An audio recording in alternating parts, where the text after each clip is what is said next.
तो hello ladies and gentleman, today we have Miss Rekha Jaiswal, my very loving mother with us.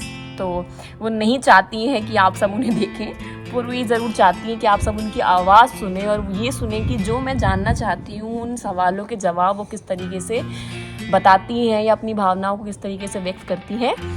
तो वो मेरे सामने बैठी हैं और मैं अपने मन में जो भी सवाल हैं मैं उनसे पूछूंगी, और मैं आप सबको भी ये बताना चाहूँगी कि जिन्होंने मुझे इतना बड़ा किया है या आप सब मुझसे इतना प्यार करते हैं तो उनकी सोच कैसी है चीज़ों को लेकर। तो हम शुरू करते हैं। तो मम्मा,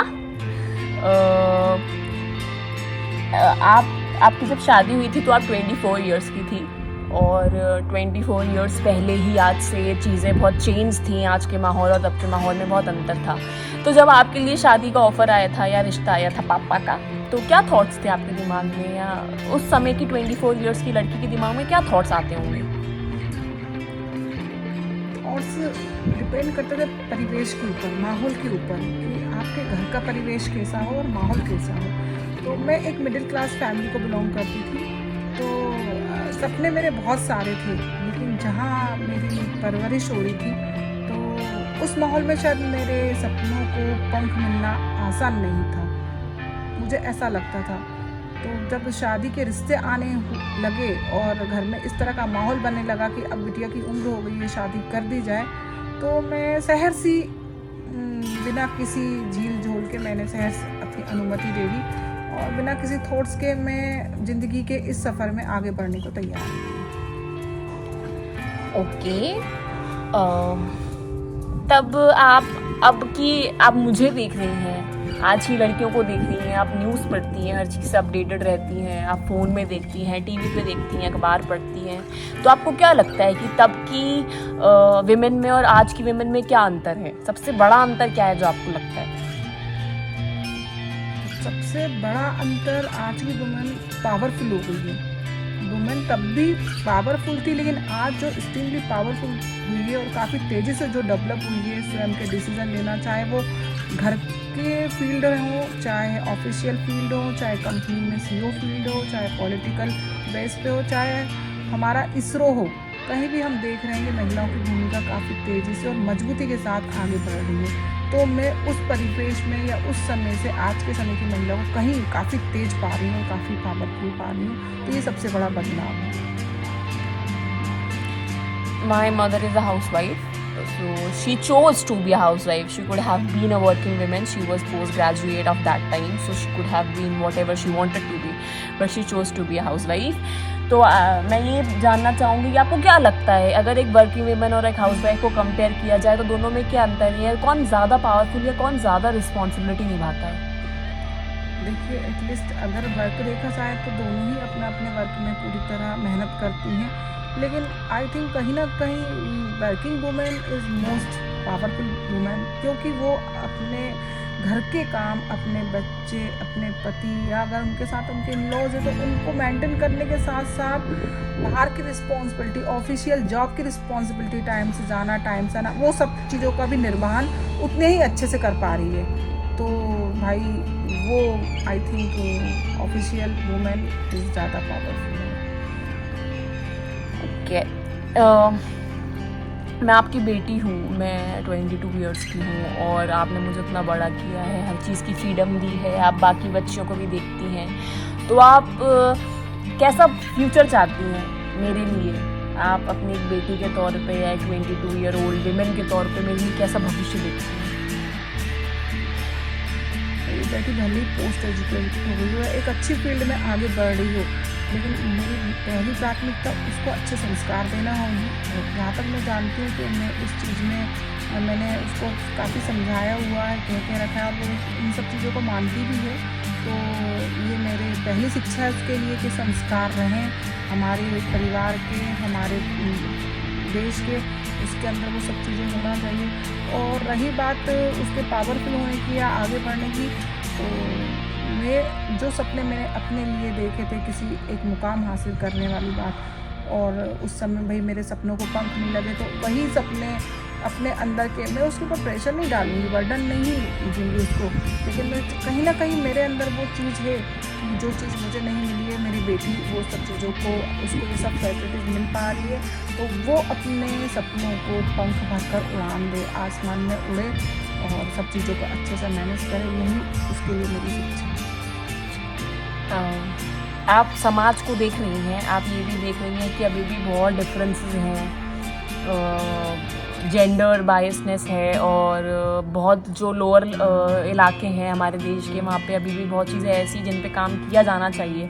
तो आपको क्या लगता है कि इंडिया की गवर्नमेंट को इस फील्ड में क्या करना चाहिए या क्या किया जाना चाहिए?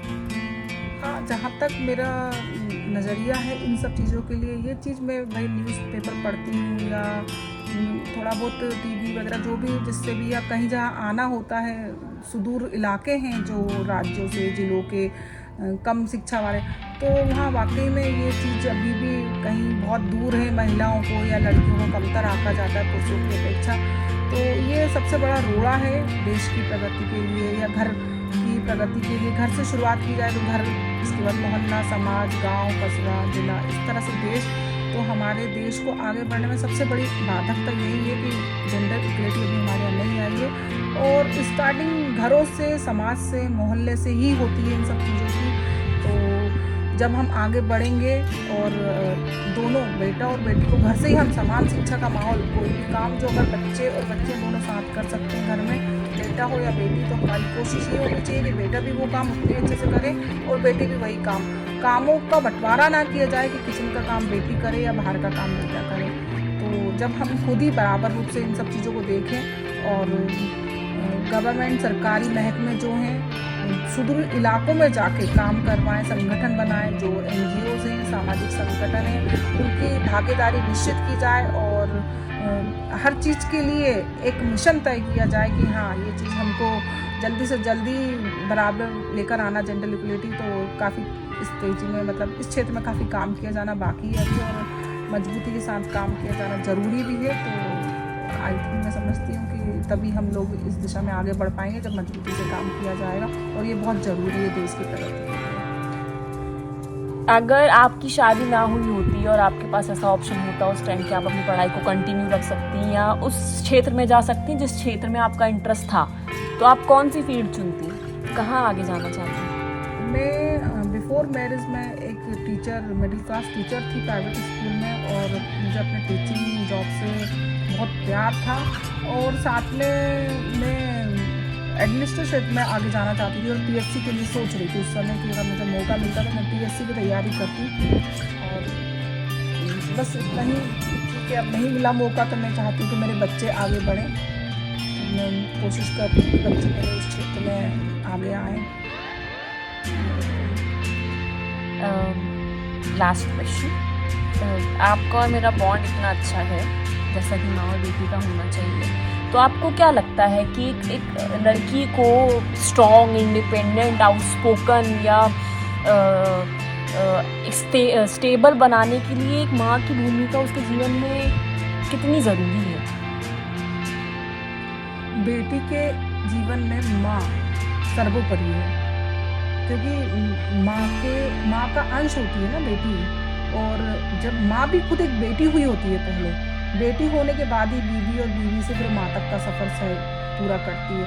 और वो अपनी बेटी को पैदा होने से लेकर तो उसको पालने, दूध पिलाना, पालना, छोटा, मतलब सारे कुछ उसने देखा हुआ होता है, उसके हाव भाव, उसका नेचर, उसकी पसंद। तो आई थिंक अपनी बेटी को एक माँ जितने अच्छे समझ सकती है, शायद दुनिया कोई शख्स उतने अच्छे से नहीं समझ सकता।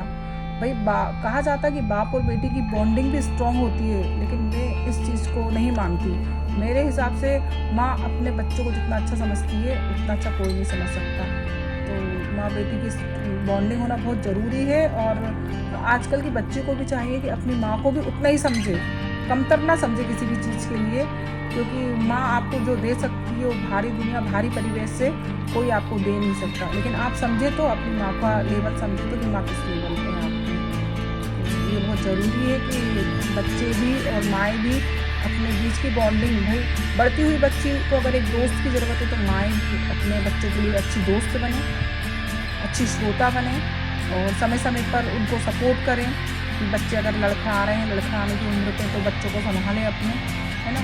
तो ये नहीं कि भाई वहाँ आके अड़के खड़े हो जाएं कि नहीं बंदिशें लगा दें, तो ये नहीं, या पर कतरने की कोशिश की जाए, बच्चे के सपनों की उड़ान भरती होगी। गलतियाँ सबसे होती है, एक उम्र आने पर जब हम माँ बाप है तो हमसे भी कहीं गलतियाँ हुई होंगी, और गलतियों से ही आदमी सबक लेता है और सबक से ही अनुभव आता है। तो ये चीज़ हम अपने बच्चों पे बताएं, उन्हें प्रैक्टिकली ना करें कि उनके ऊपर प्रैक्टिकल करने लगे किसी भी चीज़ का, तो धीरे धीरे सब चीज़ें ठीक हो जाती हैं मेरे हिसाब से। तो ये बेहद ज़रूरी है कि बॉन्डिंग स्ट्रॉन्ग रखें शुरू से ही अपने बच्चों से, तो कभी बच्चे आपसे दूर नहीं होंगे और बच्चे गलत नहीं होंगे। Thank you.